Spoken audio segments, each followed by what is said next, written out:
আসসালামু আলাইকুম ওয়া রাহমাতুল্লাহি ওয়া বারাকাতুহু। সুপ্রিয় দর্শক মণ্ডলী, আপনারা সবাই কেমন আছেন? আশা করি সবাই ভালো আছেন। আজকের আমাদের এই ভিডিওতে আমরা জানবো যে গোসল কি, গোসল কয় প্রকার, গোসলের নিয়ত এবং গোসলের 3টি ফরজ এবং গোসলের 6টি সুন্নত। তো ভিডিওটি শুরু করা যাক। এরপরে আমরা জেনে নেব গোসলের 3টি ফরজ, যথা 1 নম্বর গড়গড়ার সহিত কুলি করা, কিন্তু রোজা রাখা অবস্থায় গড়গড়া করা নিষেধ। 2 নম্বর নাকের ভিতরে নরম স্থান পর্যন্ত পানি পৌঁছাইয়া নাককে উত্তম রূপে পরিষ্কার করা।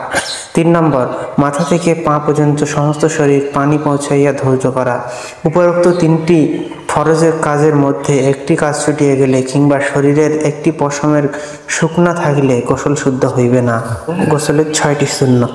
1 নম্বর উভয় হাত কবজি পর্যন্ত ধৌত করা। 2 নম্বর শরীরের কোনো কোথাও নাপাকি থাকলে উহা ধৌত করা। 3 নম্বর লজ্জাস্থান ভালোভাবে ধৌত করা। 4 নম্বর অজু করা। 5 নম্বর প্রত্যেক অঙ্গ 3 বার করে ধৌত করা এবং 6 নম্বর গোসলের পরে গোসলের স্থান হইতে একটু সরিয়া যাইয়া পা দুটো ধৌত করা। এরপরে আমরা জেনে নেব গোসলের নিয়তটি কি। গোসলের নিয়তটি হলো নাওতাল গোসলে নিরাফইল জানাবাতি। এর অর্থ, আমি নাপাকি দূর করিবার জন্য গোসলের নিয়ত করিতেছি। গোসল যথাক্রমে 4 প্রকার: ফরজ গোসল, ওয়াজিব গোসল, সুন্নত গোসল ও মুনতাহাব গোসল। ফরজ গোসল। যেসব কারণে ফরজ গোসল করা হয় তার কারণসমূহ: জাগ্রত বা নিদ্রা অবস্থায় উত্তেজনার সাথে বীর্যপাত হওয়া। 2 স্বপ্ন দোষ হতে বীর্যপাত হয়। 3 স্ত্রী সহবাস করার দ্বারা ফরজ গোসল করা হয়। 4 নারীদের ঋতু, হায়েজ, মেন্স বা নেফাস সন্তান প্রসবোত্তর পর দেওয়া হয়। ওয়াজিব গোসল। যে কারণে ওয়াজিব গোসল দেওয়া হয় তার কারণসমূহ: 1 নম্বর মৃত ব্যক্তির গোসল জীবিতদের জন্য ওয়াজিব। কাফের নাপাক শরীর মুসলমান হতে চাইলে তার আগেই গোসল দেওয়া ওয়াজিব। 3 নম্বর ছেলেদের স্বপ্নদোষ, মেয়েদের ঋতুস্রাব দ্বারা বালেগ হলে গোসল করা ওয়াজিব।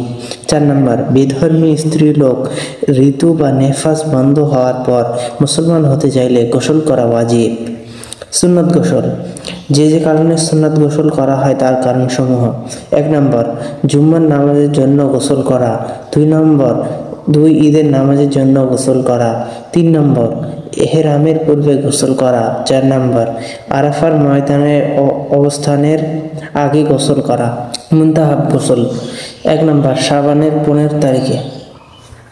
2 নম্বর কদরের রাতে। 3 নম্বর গুনাহ থেকে তওবা করার পূর্বে। 4 নম্বর সফর থেকে ফিরে আসলে।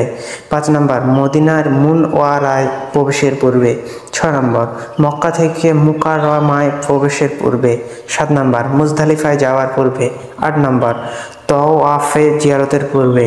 9 নম্বর মৃত ব্যক্তিকে গোসল দেওয়ার পূর্বে। 10 নম্বর নতুন কাপড় পরিধানের পূর্বে। 11 নম্বর অতিরিক্ত গরম পড়লে। 12 নম্বর চন্দ্র ও সূর্য গ্রহণের নামাজের জন্য। 13 নম্বর ইস্তেকা বৃষ্টির নামাজের জন্য। 14 নম্বর ভয় পেলে। 15 নম্বর পাগলামি থেকে সুস্থ হলে। 16 নম্বর বেহুশ কিংবা মাথার হুশ হওয়ার পর।